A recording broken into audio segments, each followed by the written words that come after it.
जय हिंद, नमस्कार। मैं मोहन पाठक और आज बात करेंगे असम के बारे में। असम में एक बहुत बड़ा एक्ट जो है उसे समाप्त कर दिया गया है और ये जुड़ा हुआ है मुस्लिम समुदाय से जुड़े हुए लोगों के लिए। इससे ज़्यादा प्रभावित वही लोग होने वाले हैं और क्या है पूरा मामला उसको हम डिटेल में जानेंगे। आप देख रहे हैं MPS Hindi news explainer YouTube channel. तो चैनल पर नए हैं तो चैनल को सब्सक्राइब करके डेली करंट अफेयर्स और न्यूज़ एनालिसिस के लिए हमारे साथ जुड़ सकते हैं और अंत में वीडियो पूरा देखने के बाद अपने विचारों को भी हेमंत विश्व शर्मा के बारे में भी बता सकते हैं, असम सरकार जो मुख्यमंत्री है वहाँ के, और इससे क्या ये सही निर्णय था या गलत निर्णय था उस पर भी आप अपने विचारों को रख सकते हैं। साथ ही साथ आप ये भी बता सकते हैं कि क्या यूसीसी जो है यूनिफॉर्म सिविल कोड है जिसको लागू के करने की दिशा में अब असम सरकार भी आगे बढ़ रही है।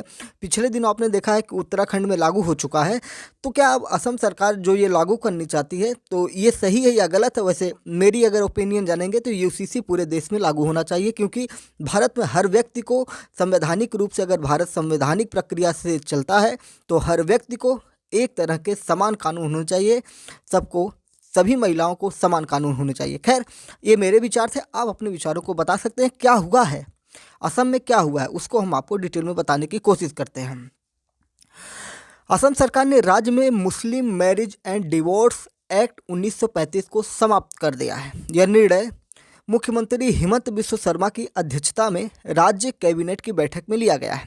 अब राज्य में सभी शादियां स्पेशल मैरिज एक्ट की तहत की जाएंगी, यानी कि जो लगातार तलाक वगैरह दे दिया जाता था या 3 तलाक बोल के दे दिया जाता था, वैसे तो केंद्रीय स्तर पर हुआ ही था, लेकिन अब इन्होंने राज्य स्तर पर भी इसको लागू कर दिया है। राज्य मंत्री जयंत मल्ल बारुआ ने इसे यूनिफॉर्म सिविल कोड की दिशा में एक बड़ा स्टेप बताया है। उन्होंने कहा कि इससे राज्य में हो रहे बाल विवाह भी रुकेंगे। सरकार के जो नियम है उनमें क्या बड़ा हुआ है उसकी अगर हम बात करें, राज्य मंत्री मल्ला बरुआ इन्होंने कहा कि मुख्यमंत्री ने हम समान नागरिक संहिता की ओर आगे बढ़ रहे हैं, इसी को लेकर एक महत्वपूर्ण फैसला लिया गया है। अब असम में कोई भी मुस्लिम विवाह या तलाक रजिस्टर नहीं किया जाएगा। उन्होंने आगे कहा कि हमारे पास एक स्पेशल मैरिज एक्ट है, इसलिए हम चाहते हैं कि सभी मामले उस एक्ट के माध्यम से सुलझाए जाएंगे। अब मुस्लिम विवाह और तलाक का रजिस्ट्रेशन डिस्ट्रिक्ट कमिश्नर और डिस्ट्रिक्ट रजिस्ट्रार द्वारा किया जाएगा। जो इस डिवोर्स रजिस्ट्रेशन एक्ट के तहत काम कर रहे थे उन्हें हटा दिया जाएगा और इसके बदले उन सभी को एक मुश्त 2-2 लाख रुपए का मुआवजा दिया जाएगा। इससे कई लोगों ने आपत्ति भी जताई है। इसमें अगर हम बात करेंगे तो all India United democratic front, जो AIUDF के नाम से जाना जाता है, इसके जो चीफ हैं मौलाना बदरुद्दीन अजमल, इन्होंने सरकार के इस फैसलों पर आपत्ति जताई है। उन्होंने कहा है कि बहुविवाह केवल मुसलमानों में नहीं है बल्कि अन्य समुदाय में भी है।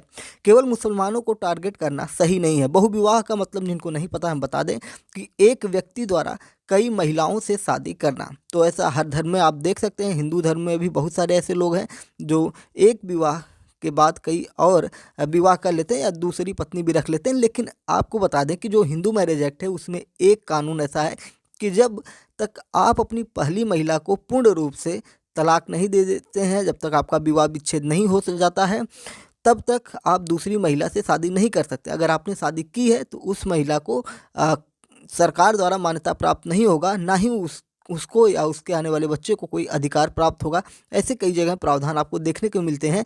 तो इसलिए ये कहना कि बहुविवाह है और सब जगह मान्य है, तो ये मान्यताएं नहीं है, लेकिन बहुविवाह है। बहुत सारे समुदाय में लोग कई शादियां करते हैं, कोई खुल के करता है, कोई छिप के करता है।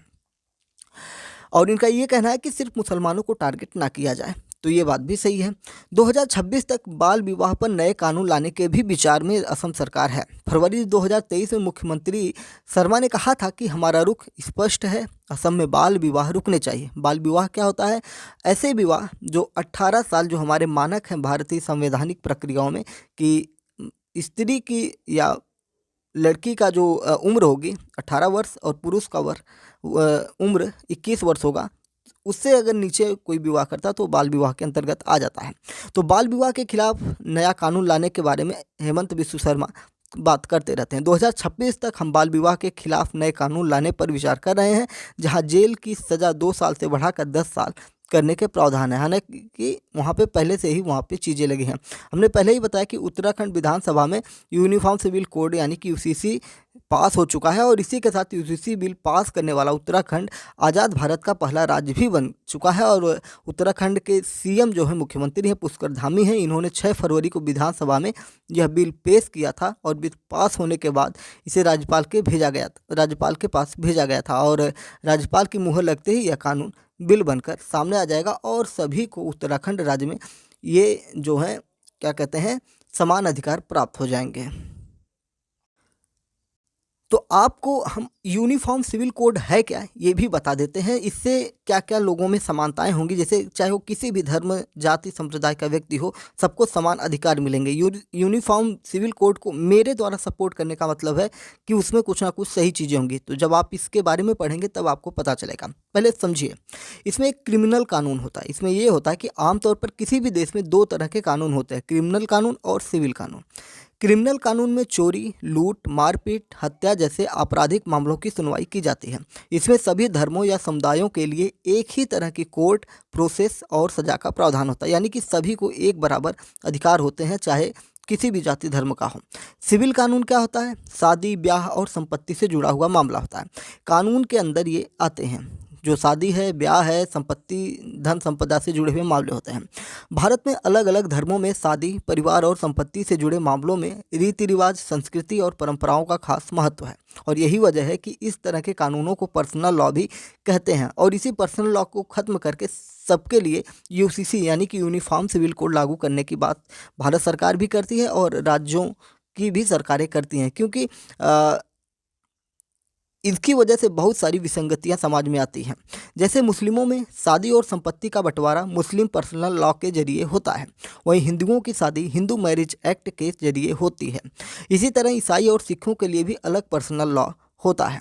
यूनिफॉर्म सिविल कोड के जरिए पर्सनल लॉ को खत्म करके सभी के लिए एक जैसा कानून बनाया जाने की मांग की जा रही है, यानी भारत में रहने वाले हर नागरिक के लिए निजी मामलों में भी एक समान कानून हो, चाहे वह किसी भी धर्म जाति का क्यों ना हो। जैसे पर्सनल लॉ के तहत मुस्लिम पुरुष 4 शादी कर सकते हैं, ये संवैधानिक प्रक्रिया है इनके लिए, ठीक है। ये जो 4 शादियां करते हैं, 3 शादियां करते हैं, 2 शादियां करते हैं, ये संवैधानिक रूप से इन्हें पर्सनल लॉ के तहत इन्हें ये आज़ादी दी गई है। और जब यूसीसी लागू हो जाएगा तो हिंदू भी एक शादी कर सकता है, मुस्लिम भी एक शादी कर सकता है, सभी के लिए समान, चाहे क्रिश्चियन हो, ईसाई हो, सबके लिए एक समान कानून लग जाएंगे। और इसीलिए कहीं ना कहीं मुस्लिम इसका विरोध भी करते हैं। मुस्लिम धर्मगुरु वो कहते हैं कि हमारे पर्सनल लॉ में, हमारे धर्म में, अरे धर्म का मामला कहाँ से आता है यार। आप देख रहे हैं कि दुनिया में अगर हम बात करें तो दुनिया का सबसे जनसंख्या वाला देश भारत बन चुका है एक रिपोर्ट के हिसाब से। वैसे भी दूसरे नंबर पे है, चाइना के बाद भारत ही है, लेकिन अगली बार जब जनगणना होगी तो भारत नंबर 1 पर आ जाएगा। अगर ऐसे सख्त कानून भारत में नहीं लागू किए जाएंगे तो जनसंख्या विस्फोट ऐसा होगा तो लखनऊ और प्रयागराज में रोज़ धरने देते रहेंगे, ना किसी को नौकरी मिलेगी, ना किसी को खाना मिलेगा, ठीक है, ना रहने के लिए छत मिलेगी, ना खेती करने के लिए ज़मीन मिलेगी। तो जब तक जनसंख्या नियंत्रण नहीं होगा तो इन सारे कानूनों से बहुत चीज़ें भविष्य तय होगा भारत का, अगले 20 वर्ष 30 वर्ष में इसका लाभ देखने को मिलेगा। हिंदू मैरिज एक्ट के तहत पहली पत्नी के रहते दूसरी शादी करना अपराध है और इनके लिए एक कानून बन जाएगा जिससे दोनों धर्म के लोगों को मानना पड़ेगा। और इसीलिए जो मुस्लिम समुदाय है वो विरोध करता है, क्योंकि उनको 4 शादियां करने में मज़ा आता है। सुप्रीम कोर्ट ने यूसीसी को लेकर क्या कहा है? यूसीसी को लेकर सुप्रीम कोर्ट ने कहा है, जो यूनिफॉर्म सिविल कोड है उसको लेकर भारत का सर्वोच्च न्यायालय कहता है, सुप्रीम कोर्ट ने शाहबानो केस जो 1985 में था, शाहबानो केस को मैंने एक्सप्लेन भी किया हुआ है, आप जाकर देख सकते हैं, चैनल पर मौजूद है। 1985 था, फिर सरला मुद्दल केस 1995 था और जान वल्ला मट्टम 2003 का ये केस था जिसमें यूसीसी का जिक्र किया था। हालांकि इसे लेकर सरकार को कोई दिशा निर्देश जारी नहीं किए गए थे सुप्रीम कोर्ट के द्वारा, लेकिन जिक्र वहां पर कर दिया गया था कि भाई भारत में सबके लिए समान कानून लाइए। 2021 और 22 में यूसीसी से संबंधित 6 याचिकाएं सुप्रीम कोर्ट में लगाई गई थी। इसमें अलग अलग धर्म के कानूनों के आधार पर महिलाओं को तलाक देने के मामलों में एक रूपता देने की मांग की गई थी। सुप्रीम कोर्ट ने मार्च 2023 में इन सभी याचिकाओं को खारिज करते हुए कहा कि कानून बनाने या उसमें बदलाव करने का हक लोकसभा का है, यानी कि जो हमारी कैबिनेट होती है, जो लोकसभा जैसे प्रधानमंत्री हैं और जो जितने सांसद हैं, इनका काम है। सुप्रीम कोर्ट सिर्फ कानून का पालन करवाता है, कानून की व्याख्या करता है। तो फिर उसके बाद ये वहाँ पे डिसमिस हो गया, एक तरह से आप समझ सकते हैं। लॉ कमीशन ने यूसीसी को लेकर क्या कहा, जो हमारे देश की कानून प्रक्रिया है उसने क्या कहा था। केंद्र सरकार ने 2016 में लॉ कमीशन से कहा कि देश में हजारों पर्सनल लॉ हैं, इसकी जगह एक यूनिफॉर्म कोड लागू करना चाहिए। अगस्त 2018 में सुप्रीम कोर्ट के जस्टिस बलबीर सिंह चौहान की अध्यक्षता में 21वें लॉ कमीशन ने एक रिपोर्ट पेश की। इसमें कहा गया कि यूसीसी बनाने की अभी कोई ज़रूरत नहीं है। हालांकि रिपोर्ट में अलग अलग पर्सनल लॉ में मौजूद असमानताएं, प्रथाओं और अंधविश्वास को खत्म करने पर जोर दिया गया था। जून 2023 में 22वें लॉ कमीशन ने यूसीसी पर जनता और धार्मिक संगठनों से जुड़े लोगों की राय भी मांगी गई थी और बहुत सारी चीज़ें इसमें बदलाव किए जा रहे थे। और भारत सरकार, जो वर्तमान सरकार है, नरेंद्र मोदी की सरकार है, ये लगातार इस पर जोर देती है और आए दिन ऐसे बयान निकल के आते हैं केंद्र मंत्रालय से कि इसको 1 हफ्ते में हम लागू कर देंगे या चुनाव से पहले लागू कर देंगे। तो कुछ भी हो सकता है भाई, चुनाव में भी इसका फ़ायदा तो मिलेगा ही, केंद्र सरकार को इसका बहुत बड़ा लाभ मिलने वाला है। अगर यूसीसी लागू हो जाता है तो बहुत ज़्यादा इसको लाभ मिलने वाला है, क्योंकि खासकर अगर हम बात करें मुस्लिम महिलाओं की, तो मुस्लिम महिलाओं की तरफ से बहुत ज़्यादा इनको सपोर्ट मिल सकता है, क्योंकि सबसे ज़्यादा पर्सनल लॉ का नुकसान होता है तो मुस्लिम महिलाओं को ही होता है। जैसे मान लीजिए एक घर में एक महिला शादी करके जाती है, फिर उसी घर में दूसरी महिला शादी करके जाती है, एक महिला से 5 बच्चे हैं, दूसरी महिला से 5 बच्चे हो गए, तीसरी शादी होती है फिर 5 बच्चे हो गए, फिर चौथी शादी होती है फिर 2, 4, 5 बच्चे हो गए, तो 20 बच्चे एक घर में, 4 महिलाएं, 1 पुरुष, कैसे खर्चा चलेगा। तो ये जनसंख्या विस्फोट का भी एक बहुत बड़ा कारण है। और ये सिर्फ मुस्लिम धर्म में ही नहीं है, हम बात करेंगे हिंदू धर्म में, तो हिंदू धर्म में देखेंगे तो बहुत सारे ऐसे लोग हैं। जैसे हम एक उदाहरण ले लें, लालू यादव जी, उनके परिवार में देखिए कितने बच्चे हैं। खैर सिर्फ मैं एक उदाहरण के तौर पर दे रहा हूँ, और मैं और भी बातें करना चाहूँगा। जैसे कि आप जनजातीय समुदाय में देखेंगे तो एक एक परिवार में 7-8, 8-8, 10-10 बच्चे होते हैं एक ही पति पत्नी के।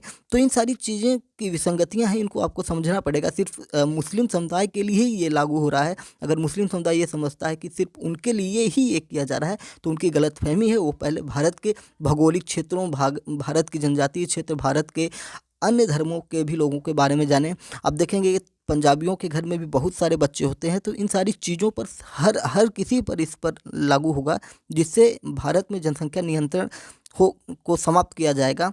जब भी आप देखते होंगे कि जब जनसंख्या नियंत्रण के बारे में आपको निबंध लिखना होता है या कुछ भी जनसंख्या नियंत्रण के बारे में होता है, सबसे पहले इसी चीज़ का होता है कि भारत में शिक्षा दीजिए, फिर उसके बाद भारत के लोगों को जागरूक करिए। तो जागरूक कैसे करेंगे, भारत में नए कानून बनाइए। तो ये सारी चीज़ें, प्रक्रियाएं सरकार करती हैं। और सिर्फ यही सरकार नहीं, पिछली भी सरकारों ने बहुत सारे ऐसे कानून किए थे। आप देखेंगे इंदिरा गांधी के समय में तो डायरेक्ट आपातकाल के समय में नसबंदी जैसी प्रक्रिया की गई थी, जिसके बाद उनकी सरकार को भी काफ़ी आलोचना का सामना किया गया था।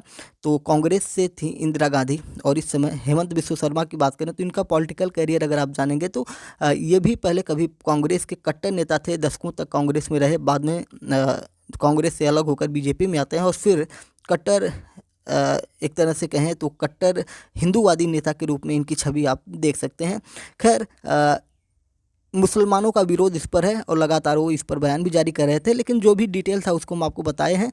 और इसमें सिर्फ ये आपको स्पष्ट जान लेना है कि असम में मुस्लिम मैरिज एंड डिवोर्स एक्ट को समाप्त कर दिया गया है और अब लगातार यूसीसी को लेकर असम राज्य सरकार आगे बढ़ रही है। उम्मीद है कि चीज़ें समझ में आई होंगी। पहले हमने कहा था कि पूरा आर्टिकल सुनने के बाद आपके मन में जो विचार बन रहे हैं उनको कमेंट बॉक्स में ज़रूर बता सकते हैं। ज़रूर बताइए, चाहे आप किसी भी धर्म समुदाय से हैं। शायद आपकी कमेंट जो है सरकार के पास पहुंच रहे हों, उनके जो अधिकारी हैं, उनके जो एनालिसिस करने वाले हैं, उनकी नज़र में ये कमेंट जरूर जाते होंगे और इसका प्रभाव भी उनके ऊपर पड़ता होगा। अगर आप इसके पक्ष में हैं तब भी आप कमेंट करिए, अगर विरोध में है तब भी आप कमेंट कर सकते हैं। जय हिंद, नमस्कार, भारत माता की जय। चैनल को सब्सक्राइब करना बिल्कुल भी ना भूलिएगा।